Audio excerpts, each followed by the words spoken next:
Welcome to Learn Short and Typing with VIKAS Sir.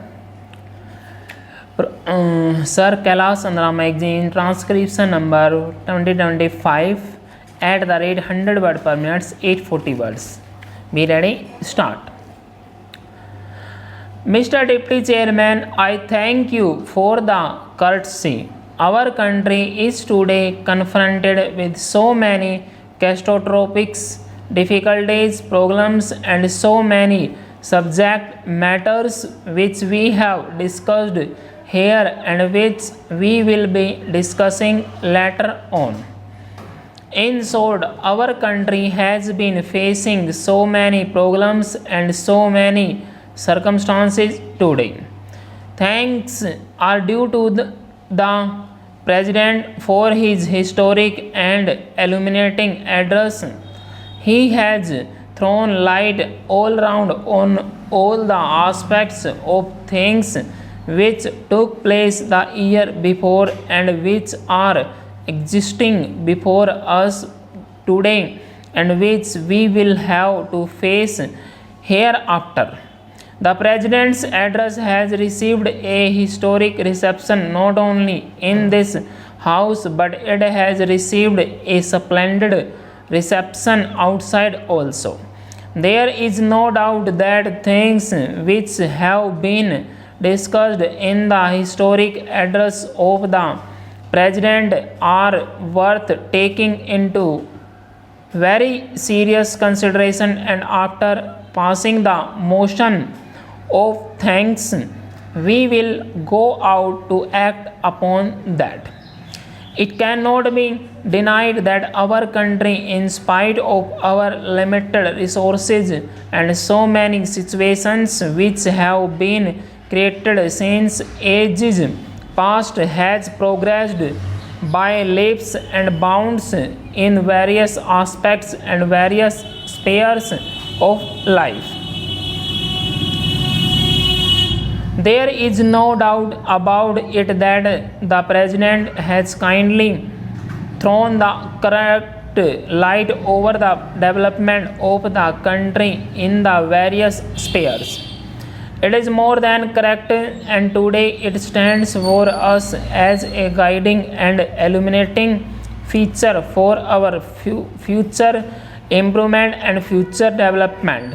In view of the present developments, who can deny that our country, with its limited resources and with all the other limitations, has shown to the world that whatever it may be, we poor Indians have got the capacity, have got the courage, and have got the patience to develop our country.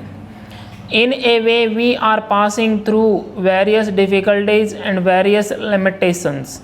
In spite of that, our capacity and our courage has not been daunted. We have not been discouraged. We are going on with speed on the road of progress, on the road of development. The President has rightly pointed out the advance made in the field of agriculture, in the field of industry, and various other fields, and those things have been enumerated with facts and figures. The data has been given, and now those things are before us and before the world to be seen and to be examined.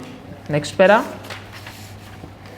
But that is not enough. I would say that our country has suffered so much for centuries past in the various fields of development and various spheres of life, such as education, health, industry, agriculture, social and political aspects, and so many other things.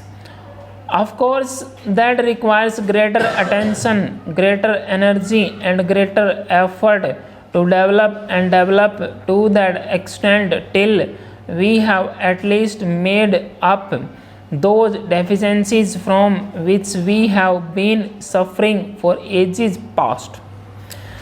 I expected in the president's address at least one thing: the future development of the country, the future progress of the country cannot be in a greater and greater degree than what we have already achieved unless we have one thing, and that thing is our national and emotional integration. Without such integration, we cannot do anything. Let me say, with regard to what was just being referred to by my various friends in the form of various falsipatorous tendencies and incidents in Assam and in other places. It is all due to lack of national integration that much of national integration has not been developed as yet amongst us. That sort of national and emotional integration which will strengthen our hands, strengthen our spirit, strengthen our soul, strengthen our national stand, so that we may correct ourselves if such circumstances befall. The fault with us also, the fault lies with our government, the fault lies with us. Also, the fault lies with our government, the fault lies with our organization that we did not consider it so important. This question of national integration was not considered so serious as it deserved. I still say that all our efforts will become fruitless unless there is national integration. It will be bankruptcy of administration if we do not pay greater heed and attention to the immediate development of national integration in the country.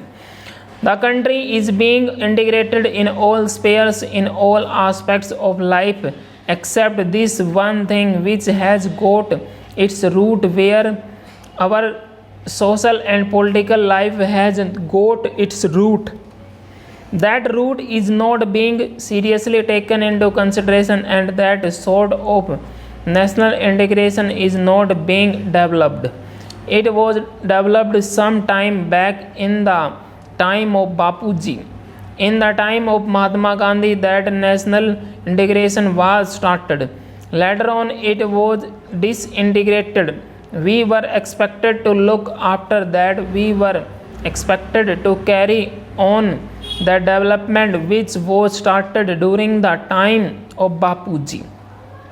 You should put down all sorts of anti-national activities. You should put down all sorts of falsipatorous tendencies and communal background in responsible places. You are to look after the lives of the people of this country. Full stop.